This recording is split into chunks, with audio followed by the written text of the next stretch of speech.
ओम जय श्री श्याम साथियों, आज होली के पर्व के बारे में जानेंगे।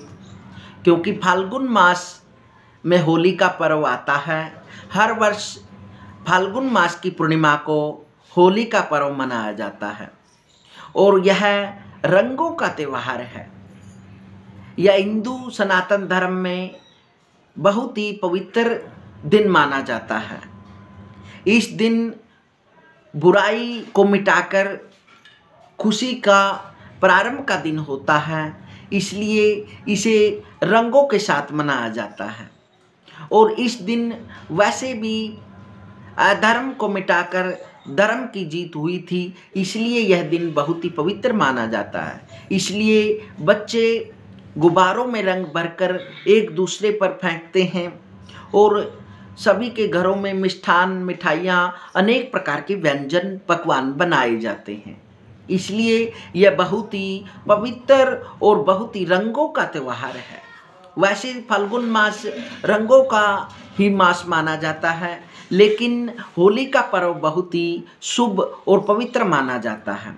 आज बात करेंगे कि होली का पर्व कब प्रारंभ हुआ और इसका दृष्टांत क्या है।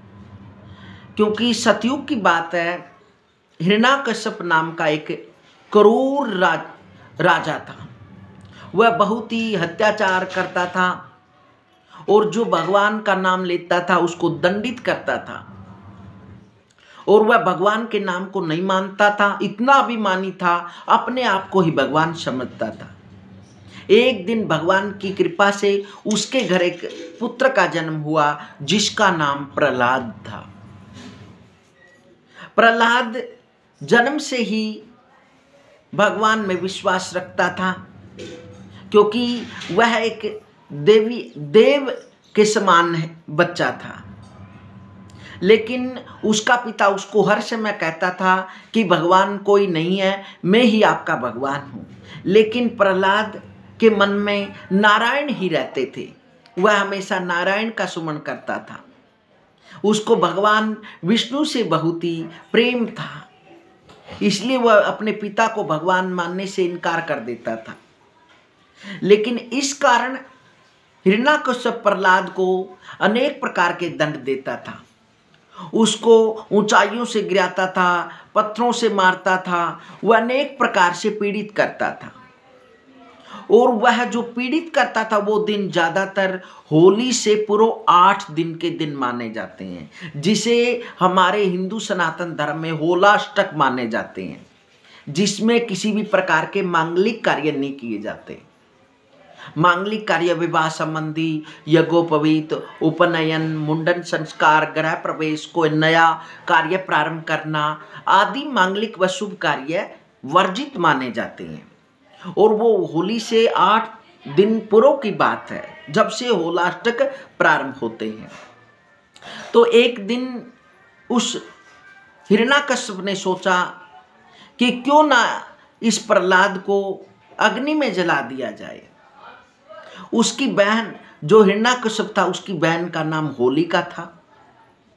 होलिका को वरदान मिला हुआ था कि वो अग्नि में नहीं जल सकती थी। और वह अपनी बहन होलिका से कहता है कि आपने इस बच्चे को, प्रहलाद को गोद में लेकर होली में बैठ जाना है चिता में, यह अवश्य ही जल जाएगा। तो होलिका ने अपने भाई हिरण्याकश्यप की बात को स्वीकार कर लिया और चिता बनाकर वह बालक प्रहलाद को लेकर गोद में बैठ गई। जब अग्नि प्रज्वलित की तो वह होलिका जल गई और भगवान की कृपा से बालक प्रहलाद बच गए। उसी के दिन से होलिका का जब दहन किया जाने लगा, क्योंकि उस दिन बुराई मिट गई थी और अच्छाई वहाँ से प्रारंभ हुई। तो हिरण्याकश्यप ने बालक प्रहलाद को और भी कष्ट देना प्रारंभ किया। और हिरण्याकश्यप को वरदान था कि वो न दिन में न मरे रात्रि में, न वो किसी मनुष्य से मर सकता, ना कोई दानव से मर सकता, ना किसी पशु से मर सकता, न वो बाहर मर सकता, न वो अंदर मर सकता। तो प्रदोष काल का समय था, गोधूली का समय था, शाम का। भगवान नरसिंह खंबे से प्रकट होते हैं और हिरण्याकश्यप को अपने जांघ पर रखकर नाखूनों से पाड़ देते हैं। तब हिरण्याकश्यप का वध किया। तो इस दृष्टांत से होली का पर्व प्रारंभ हुआ। यह बहुत ही खुशी का दिन होता है। और होली 2025 में 13 मार्च दिन गुरुवार को होगी, जो कि चतुर्दशी तिथि समाप्त 10:35 पर हो जाएगी।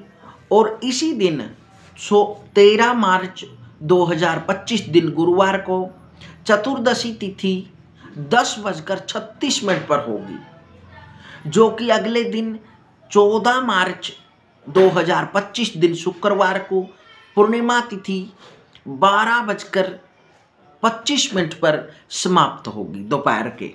इसलिए होली का पर्व 13 मार्च को मनाया जाएगा, क्योंकि शास्त्र में इस प्रकार का काफी दृष्टांत है, क्योंकि भद्रा भी लग रही है इस दिन। और काफी भ्रांतियां ग्रहण के विषय में भी फैली गई है कि चंद्रमा का ग्रहण है, लेकिन चंद्रमा का ग्रहण है, लेकिन वो उसका प्रभाव हमारे भारत देश में नहीं है। जो बाह्य देश हैं उनमें इस चंद्र ग्रहण का प्रभाव होगा, हमारे इस ग्रहण का सूतक नहीं लगेगा। इसलिए यह संशय दूर करें कि चंद्र ग्रहण का सूतक आपके भारत देश में लगेगा, यह नहीं है। इसलिए चंद्रमा का ग्रहण का प्रभाव हमारे देश में नहीं होगा।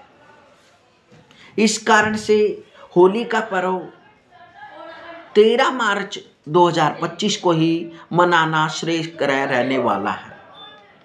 और होली का दहन किस समय करें, क्योंकि भद्रा भी प्रारंभ हो रही है और वह भी इस मृत्यु लोक में भद्रा है। तो किस समय होली का दहन करें? शास्त्र ये कहता है कि प्रदोष काल के समय यदि भद्रा है तो अगले दिन पूर्णिमा के प्रदोष कालिनी पूर्णिमा के दिन होली का दहन कर सकते हैं। यदि दूसरे दिन पूर्णिमा तिथि प्रदोष कालीन नहीं है तो पहले दिन ही भद्रा के बाद होली का दहन कर सकते हैं। यदि भद्रा प्रदोष काल के बाद निश्चित काल अर्धरात्रि के बाद तक है तो फिर शास्त्र कहता है कि भद्रा की पूंछ को तोड़कर भद्रा के मुख में होली का दहन करना श्रेय रहता है। इसलिए होली का दहन 11:36 से लेकर 12:25 तक आप कर सकते हैं। भद्रा का दोष नहीं लगेगा। और आपको कुछ ऐसे भी उपाय बताएंगे जिससे आप करके अपने घर में शांति प्राप्त कर सकते हैं। वो छोटे छोटे उपाय वैसे पहले भी इस चैनल पर आपको इस प्रकार की होली के दिन के उपायों की वीडियो मिल जाएगी और आगे भी ऐसे छोटे छोटे उपाय बताए जाएंगे जिससे आप होली के दिन, क्योंकि होली के दिन तंत्र मंत्र ज़्यादा चलता है, इस दिन तंत्र का प्रभाव ज़्यादा होता है। जितने भी साधक होते हैं वह इस रात्रि में साधना करते हैं, क्योंकि कई प्रकार की रात्रि है। काल रात्रि, महारात्रि, मोरात्रिश्च दारुणा, दीपावली की रात्रि और शिवरात्रि और होली की रात्रि, इन रात्रियों को विशेष तंत्र साधना की जाती है। इसलिए यदि जो गुरु से आपने जो मंत्र लिया है उसका मंत्र का जप आप कर सकते हैं, अवश्य ही आपकी मनोकामनाएं पूर्ण होगी। और जो गुरु ने आपको मंत्र दिया है वह इस दिन जप करने से उसकी सिद्धि अवश्य प्राप्त होगी। यह आशा करते हैं साथियों आपको जो जानकारी दी है इस जानकारी से आप प्रसन्न हैं। मिलते हैं साथियों अगले वीडियो में, तब तक हरिओम।